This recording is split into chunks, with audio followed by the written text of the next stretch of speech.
If you think that being African is only determined by being born in Africa, you're wrong. Cause just like Young Thug said, being African is a lifestyle. So without further ado, let's get into the levels. Level 1. The Street Kid. Now, there's a lot of names for these mandem. The homeless, street families, but in my country we call them chokora. And straight up fam, if you're at this level, wallahi you're finished. Because you're pretty much gonna be scavenging or robbing fam. But the worst part about this level is you're probably gonna be hooked on glue G. A lot of y'all may not know this, but I was hooked on glue for years. Every time I'd get a cent, the first thing on my mind wasn't food, drip, or my child support payments. It was how soon I'd get another bottle up my nose and go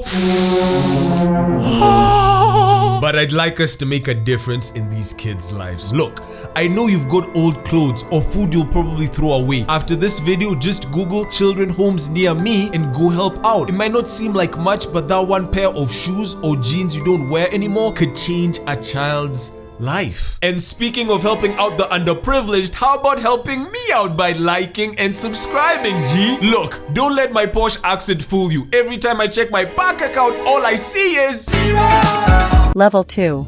The Hustler. See, life is just like R. Kelly at a playground.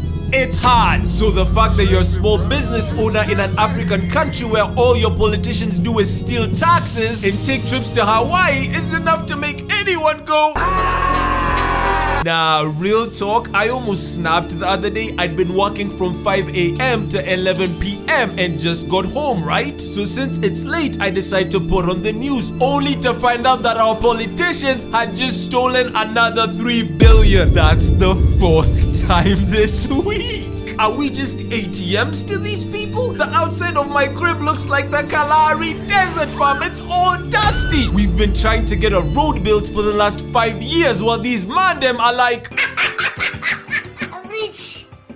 But if you stay on this level long enough, you'll turn into something even worse. The years of bitterness and hopelessness will eventually turn you into Uncle Ruckus fam. Pretty soon you'll hate everyone so much that you'll turn on your own people and start talking about y'all ain't got one nation in Africa have built a car. One thing y'all can do is play basketball, run up and down the court like a bunch of double jointed fools. Level 3. The Privileged Ones. These individuals are a special breed because they were privileged, no, blessed enough to be born in a foreign country to African parents. Guys like Mbappe, Wemby, Idris Elba, and even Lupita Nyong'o, who used their huge advantages to become the best in their fields, fam. Now, don't get me wrong, bruv. I'm not saying these people didn't work hard, but be honest, you really think Mbappe would have won the World Cup at 19 if he'd been born in Cameroon, fam? Fuck no, baby.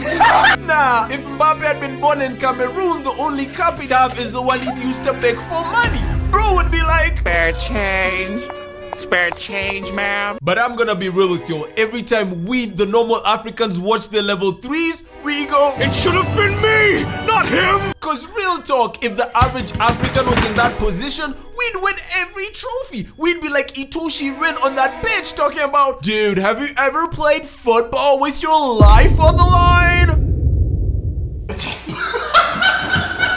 Level 4. The Icons. Fam, not only are these Africans incredible, not only are they elite, they're generational. Because not only did they use their privilege to become the best in the game, they changed the game entirely. Like big man Obama. Now, whether or not you like him or agree with his politics doesn't matter. Because he did something even harder than getting the cannon to pull out.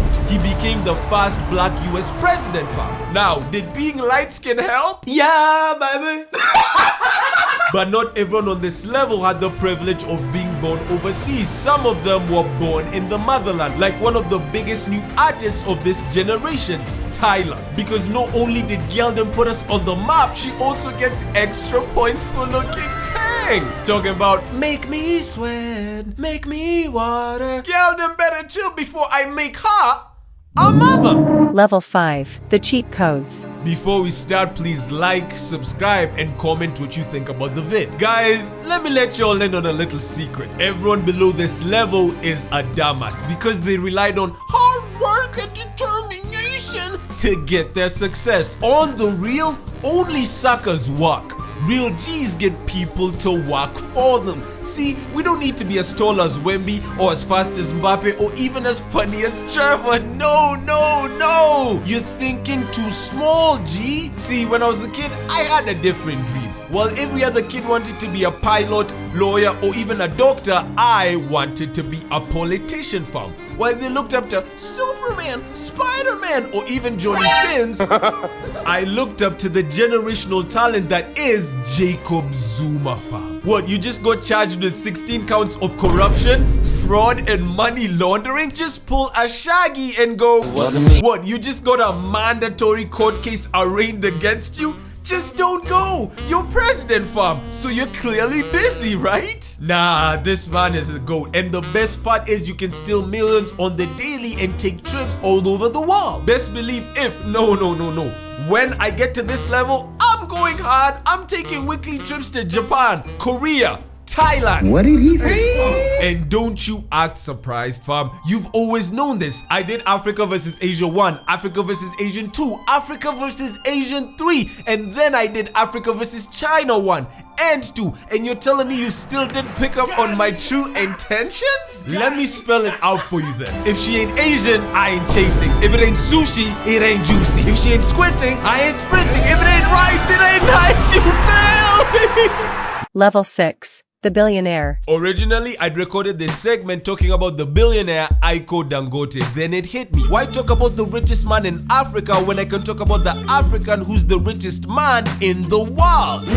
Ladies and gentlemen, I present to you Elon Reeve Musk. Guys, I've got a confession. Truth be told, I've never really seen Elon as a true African.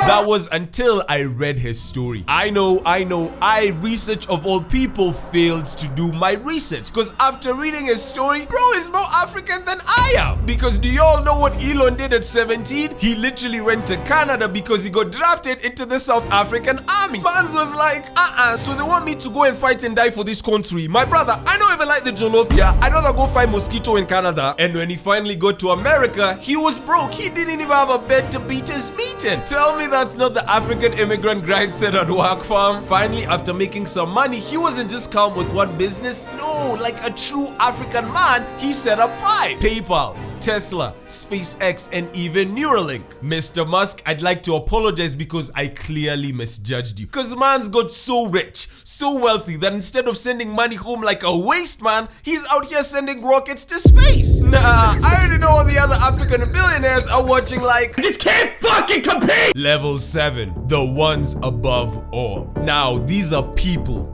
families, and organizations who own entire countries. People so powerful that even billionaires are afraid of them, and the final level of being African. Some have been presidents for 3, even 4 decades now, and others run everything patiently in the shadows, making anyone who opposes them disappear. So what makes you think I'm dumb enough to say these guys' names? Fam, if even billionaires are scared of them, you expect me to snitch?